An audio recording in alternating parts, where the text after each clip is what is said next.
The Waco Housing Authority is currently under a hiring freeze.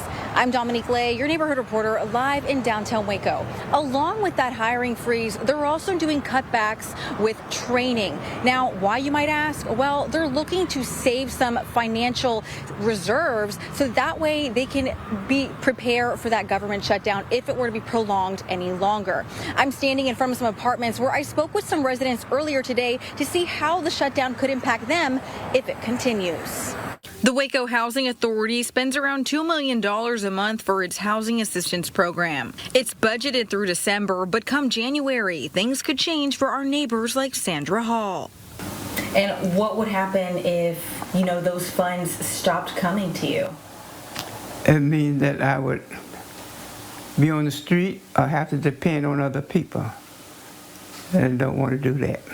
Waco Housing Authority Director Millette Hopping tells me if the federal government shutdown continues, it could impact more than housing stability.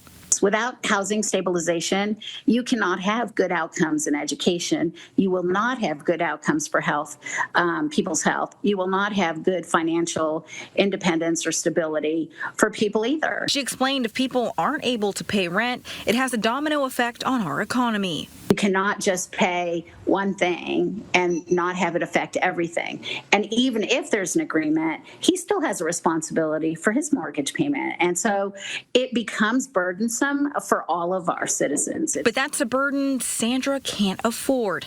After paying rent along with utilities and groceries, Sandra is left with just $30 from her fixed income. She says if the shutdown prevents her from getting rental help, it could keep her from having a roof over her head.